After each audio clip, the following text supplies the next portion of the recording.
Estamos ahora en comunicación con Maximiliano Rusconi. Él es abogado, doctor en Derecho, catedrático de Derecho Penal y Procesal Penal en la Universidad de Buenos Aires. Se desempeñó como fiscal general de la Procuración General de la Nación, es profesor honorario de la Universidad de San Marcos Porres de Lima, en Perú, y también es miembro fundador del Instituto de Estudios Comparados de Ciencias Penales de la República Argentina y socio de la Fundación Internacional de Ciencias Penales. Es autor de numerosos libros sobre derecho. A fines del año pasado presentó La Justicia Prófuga por una refundación del sistema judicial, publicado por Fondo de Cultura Económica.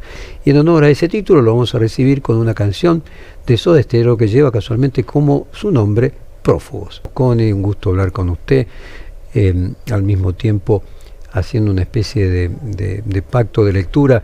Yo soy de los que piensan que durante el kirchnerismo hubo actos de corrupción en mayor proporción que en cualquier otro gobierno, y que sin ninguna duda que una persona como quien llevó adelante la obra pública en Santa Cruz, quien no tenía ningún antecedente anterior de haber tenido una empresa de obra pública, Lázaro Báez me refiero, es una demostración inequívoca de que hubo corrupción. Pero aún así, creo que a lo largo del tiempo nos hemos entendido siempre en un diálogo respetuoso. Me gustaría conocer su visión y compartir juntos cómo debiera ser esa justicia que usted plantea en su último libro, si una justicia como la que usted plantea no hubiera igual llegado a una condena de Cristina Kirchner en el caso de Vialidad. Lo escucho con mucha atención y respeto, Maximiliano. Muchas gracias, Jorge. Bueno, a ver, con respecto a la mini editorial inicial, yo creo que es importante en algún otro momento reflexionar un poquito más. Yo creo que algunos de los extremos sobre lo que se monta esta idea de un periodo de corrupción habría que rediscutirlos, ¿no? Es decir, uno en general ha advertido que en los medios hegemónicos se instaló la idea de que ¿por qué tantas rutas en Santa Cruz? Bueno, la respuesta es evidente. Santa Cruz, incluso hoy, en la relación metro-lineal de ruta por extensión de la provincia, si hoy hubiera que decidir en dónde hay que todavía construir rutas a pesar de lo que pasó esos años, Santa Cruz seguro es una provincia que está en las prioridades, ¿no? Es decir, era una provincia enormemente extensa que necesitaba esa comunicación vial de modo inequívoco. Segundo, dos o tres cositas cortitas nada más, pero se instaló que Lázaro Báez fue el gran beneficiado en materia de obra pública en ese periodo, y entonces cuando uno escucha esto, uno imagina entonces que Lázaro Báez debe estar en los primeros 5 lugares de adjudicación de obra pública, y la respuesta es no. Bueno, en los 10, no, en los 20 tampoco. Número 39 figura Austral Construcciones, y en los primeros 10, 15 lugares están los de siempre, que nadie objeta, digamos, ¿no? Cuando uno dice, bueno, pues ha sido una, no sé cuántos PBI, las cosas que se dicen, ha sido tremendo el impacto de la corrupción vinculado con Austral Construcciones y Lázaro Báez, y yo no soy abogado de Lázaro Báez, por lo menos no en los últimos 10 años, más o menos 8 años. La respuesta es que la adjudicación a Austral Construcciones de obra pública fue el 0,39. 0,39. Entonces, digo, esto como para dar alguna información dura, para decir, bueno, ¿no será que estamos exagerando un poco la cuestión? Pero, digamos, de todos modos, creo que el eje no es ese ahora. Y yo creo que cómo debía ser una justicia. Bueno, yo soy muy escéptico respecto de esperar grandes noticias republicanas o de una justicia independiente en la Argentina, que incluso posiblemente deba extender el diagnóstico a toda América Latina y quizá también en algunos porcentajes a otros países también centrales o de lo que llamamos importantes, ¿no? Pero Brasil, por ejemplo, Maximiliano. Sí, Brasil, por ejemplo. Sí, claro. Bueno, a ver, toda América Latina, incluso a Brasil también, a ver, toda Sudamérica, para ser más claro con los términos, Sudamérica y Centroamérica son dos continentes que han tenido enormes dificultades para tener una justicia más o menos digna. El origen de esto, yo en ese librito que se mencionaba, hay que ver si la justicia cuando nace ya en los estados modernos no tiene un ADN medio complicado ahí, digamos, la justicia nace posiblemente para limitar los eventuales excesos del avance popular sobre el Parlamento en la Revolución Francesa. Yo creo que esto merece que el sistema judicial se discuta en el marco de un nuevo modelo de gestión de los estados. Yo creo que necesitamos rediscutir los modelos constitucionales. Pero más allá de eso, a ver, para hacer referencia a las noticias recientes, digamos, una corte que normalmente tarda 1 año y medio en resolver expedientes como mínimo, ¿no? Incluso lo que se llama el 280, incluso cuando desestima casi sin fundamentos, tarda 1 año y medio, 2 años, que en un caso, una corte que por ejemplo tiene hace 8 años una nulidad planteada por la mamá de Nisman, del fiscal Nisman, referido a la legitimidad de una causa que se generó por lavado de activos vinculado con las cuentas de Nisman que se encontraban afuera. Hace 8 años que tiene esa causa por lavado de activos y con un planteo de nulidad de la madre del ex fiscal, y no lo resuelve, y resulta que este expediente, donde es muy importante para toda la comunidad saber qué pasó, para que se resuelvan esas sospechas de una justicia que no funcionó correctamente, etcétera, se toma 42 días de trámite, y no le corre vista, sí le corrió vista a las defensas de los planteos de la Fiscalía, pero no le corrió vista a la Procuración de los planteos de las defensas. Había 9 recursos que no, digamos, no se le corrió vista a las defensas para opinar sobre esto, y resuelve en 27 páginas un expediente que tenía enorme cantidad de problemas. Bueno, y en esas 27 páginas encima lo que hace es criticar, digamos, con sumo detalle la actuación del abogado defensor en vez de ocuparse de la sentencia. Me parece que ese como mínimo es una cuestión inductiva, digo, no, pero realmente es una cierta defraudación, siente uno, más allá de lo que uno crea sobre lo que sucedió o no en el hecho histórico, digamos, pero me parece que ese es un ejemplo de una justicia que no es muy digna, ¿no? Maximiliano, mire, aquí quiere hacer con una noticia de último momento una pregunta a Alejandro Gomel. ¿Cómo le va, doctor? Sí. Buen día. Porque Buen día. Los fiscales Luciani y Mola se pronunciaron en contra de otorgarle la prisión domiciliaria a Cristina Fernández de Kirchner. Dicen, no se advierten las razones humanitarias que justificarían una domiciliaria. Sí, bueno, no sé, yo no puedo hacer, digamos, un relevamiento estadístico. Habría que ver qué han opinado estos fiscales o qué opina el Ministerio Público en algunos casos de arrestos domiciliarios para genocidas, ¿no? A mí me parece que yo creo, y esto sí, a ver, independientemente si hay razones humanitarias o no, que esto podemos discutirlo, yo creo que esto por definición me parece que institucionalmente en una causa compleja, digamos, obviamente uno no hubiera esperado de un fiscal como Luciani, que, bueno, quedó claro, aunque la Corte no quiere investigarlo, quedó claro cierta relación con el expresidente Macri, equipos de fútbol, campeonatos en las quintas, etcétera, cosas que están puestas en manuales alemanes de procesal, por ejemplo el de Klaus Roxin, el caso de jugar al tenis o hacer un deporte entre el juez y el fiscal, por ejemplo, es un ejemplo de manual, o sea, está puesto como un ejemplo de situaciones en donde el juez debía excusarse, ¿no?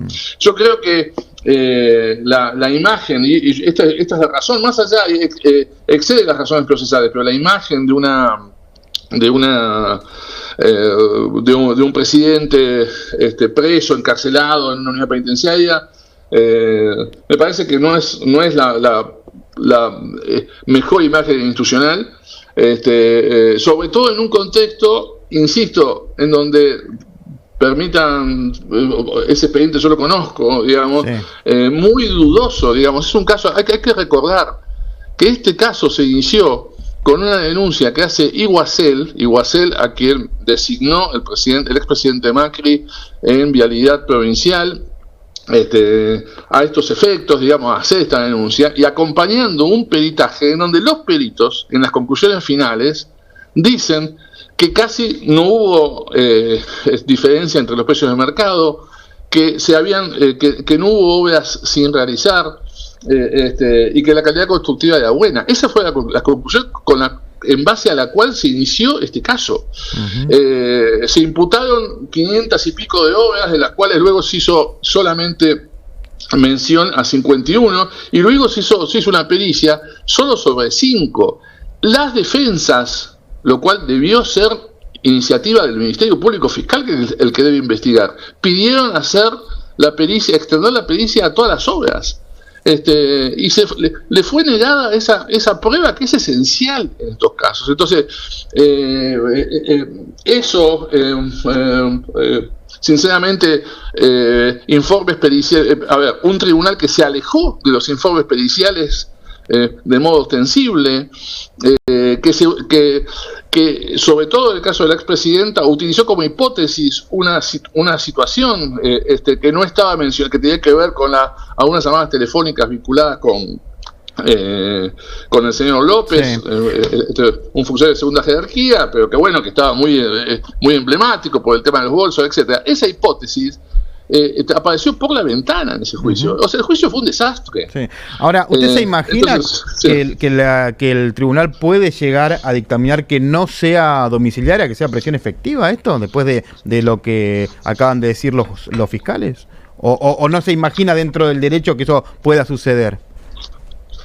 No, bueno, a ver, federal con asiento en la capital federal me ha demostrado que es capaz de cualquier cosa. Okay. Con lo cual, y de hecho, a ver, quiero ser sincero, yo estoy a favor, por supuesto, yo creo que es muy factible que esta causa, cuando dicen que está cerrada toda la investigación en Argentina sobre esto, no, todavía las normas procesales prevén lo que se llama un recurso de revisión con cosa juzgada, que este sería el caso, en donde en la última reforma procesal hay muchas hipótesis, como por ejemplo prueba que ostensiblemente no hubiera sido tenida en cuenta, o que apareció sorpresivamente, es decir, son los recursos de revisión para el caso en donde se juzgó por homicidio y aparece el muerto, por ejemplo, ¿no? Es decir, obviamente un caso muy, muy claro. Pero digo, yo creo que y no me puedo olvidar de que hubo funcionarios públicos que no tuvieron ningún arresto domiciliario, digamos. Yo soy abogado todavía de Julio Devido, que estuvo varios años en prisión y no tiene todavía ninguna condena firme. Entonces yo creo que esto es factible, sin embargo me parece que las durezas judiciales tienen que montarse sobre casos que son indiscutiblemente éticos, en donde se han respetado las garantías. Bueno, este no es el caso, lamentablemente lo digo, este no es el caso, acá no se han respetado las garantías, han sido casos este caso y muchos otros, ¿no?, muy irregulares, con solo recordar que gran parte de estas instrucciones las ha manejado el juez Bonadío, digamos que no quiero hablar más que solo mencionarlo, porque está fallecido y no puede contestarme, estas cosas yo se he dicho personalmente a él, pero bueno, esa ha sido la justicia de instrucción que hemos tenido, y tribunales que uno siempre especuló con que, bueno, iban a corregir estos exabruptos de los jueces de instrucción, no lo hacen, y en las instancias superiores tampoco lo hacen, lo cual es muy lamentable. A ver, todo esto genera mucha tristeza, genera la necesidad de repensar en algún momento, a ver si, porque claro, los que se benefician políticamente en alguna consultura de estos modelos judiciales, creen que por 5 minutos esto está fantástico, hasta que les toca a ellos ser víctimas de esto, y ahí advierten los costos de violar garantías, ¿no? Yo creo que tenemos que pensar los argentinos en qué justicia queremos hacia el futuro, esto es indudable, ¿no? Maximiliano, Jorge Fontevecchia nuevamente. Sí.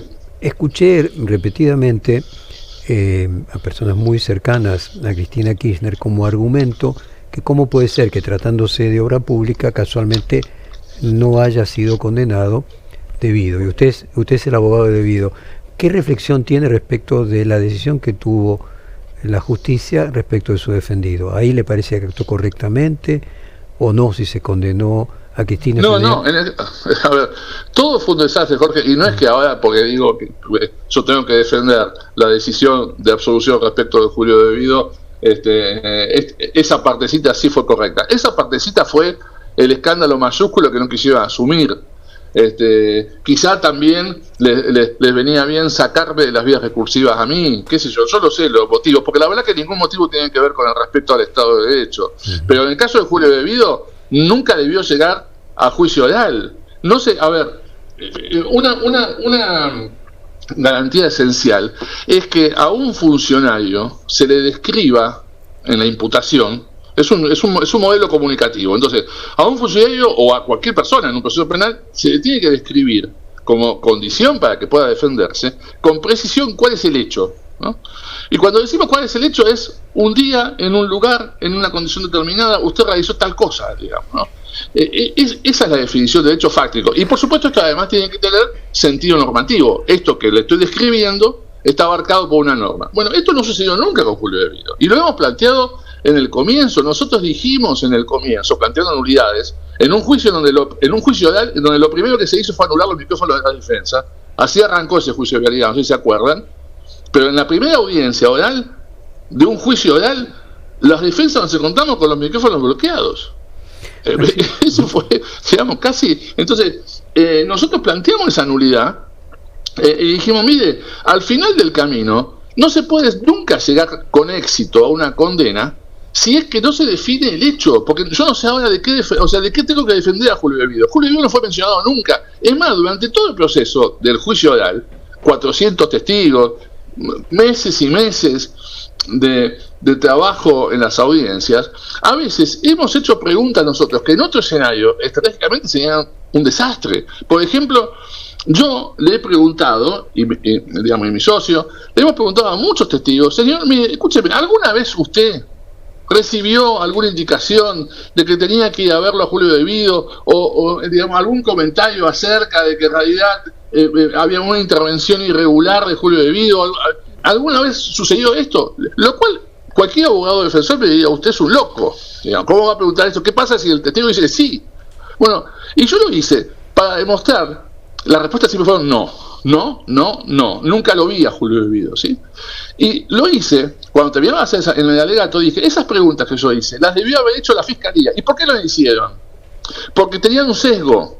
Y como no sabían cuál iba a ser la respuesta, y querían actuar sobre seguro intentando montar una condena, sea cual sea esa condena, quizá porque el interés mayor estaba vinculado con la expresidenta, pero así fue todo el juicio. Fue un verdadero escándalo. En este caso, Maximiliano, pareciera que tenían claro, ¿no? Porque Julio López sí fue condenado y la relación de Julio López con Bebido era pésima, y me pareciera que en lo que podríamos llamar esa línea de Santa Cruz no pasaba por Bebido, sino pasaba por López. O sea que pareciera... A ver, que Julio Bebido, Jorge, que Julio Bebido no tenía relación con López y que en todo caso si había una relación era malísima. Exacto. Eso era así, digamos, en el juicio quedó probado eso. Ahora, eso no significa que la introducción de esos o sea, digamos, para lograr y me estoy metiendo en un ámbito que es parte del análisis de la defensa de la expresidenta, que es una defensa prestigiosa, buenísima. Alberto Bebial es un abogado de primera línea, pero digo, ellos fueron víctimas de una construcción también, en donde, por ejemplo, los teléfonos, esas llamadas telefónicas de López, no fueron mencionadas en la acusación de Luciani cuando inicia el juicio, lo cual es la base de todo. Mire, o sea, yo, digamos, cuando arranca la acusación, el fiscal tiene que decir, mire, yo le imputo esto, usted realizó tal cosa y me baso en esta prueba, digamos.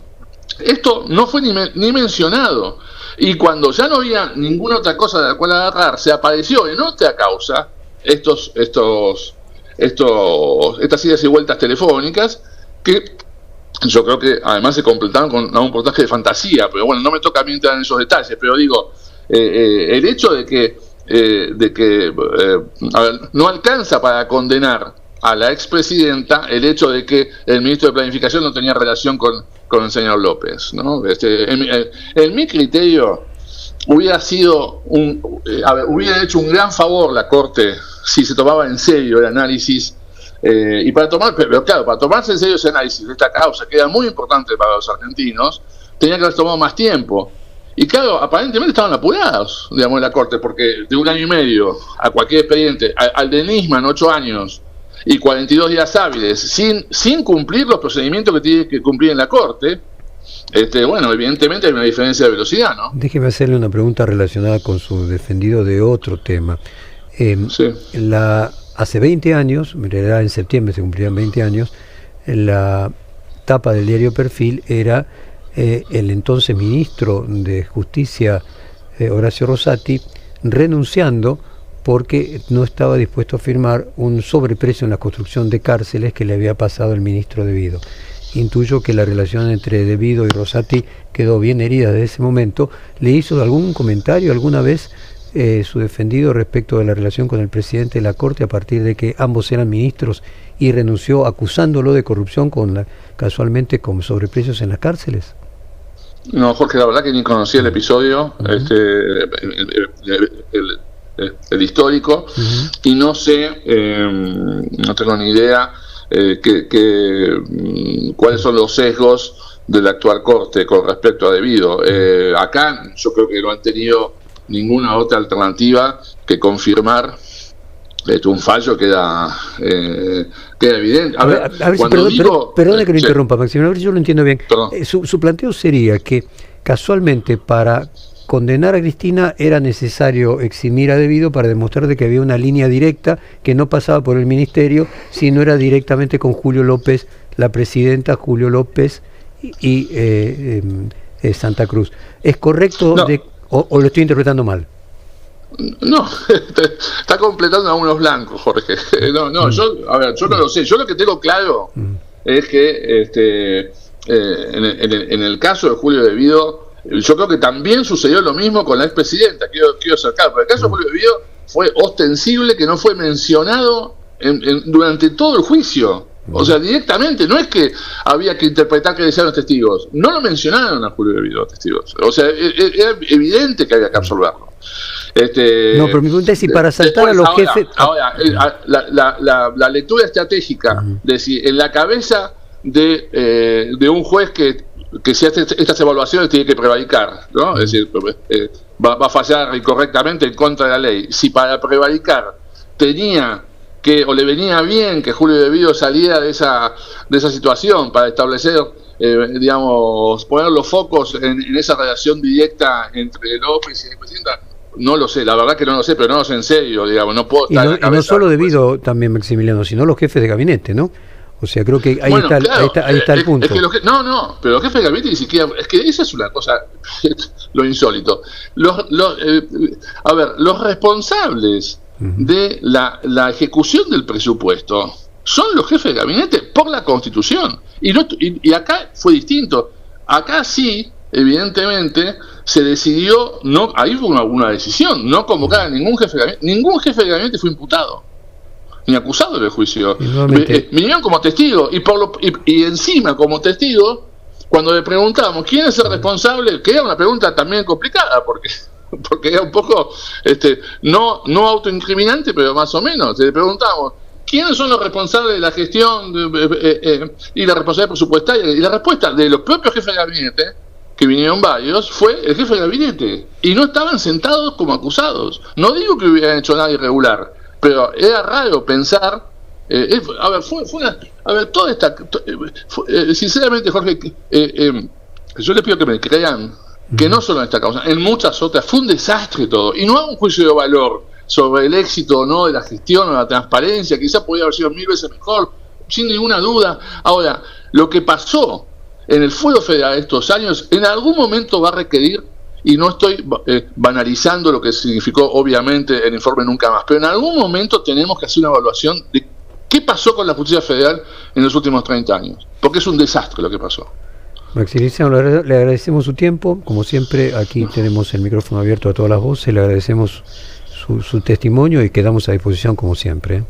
Muchas gracias, Jorge, muchas gracias. Acá vamos a hablar con el abogado Maximiliano Rusconi, que además fue uno de los defensores en este juicio en el caso del ex ministro de Infraestructura De Vido.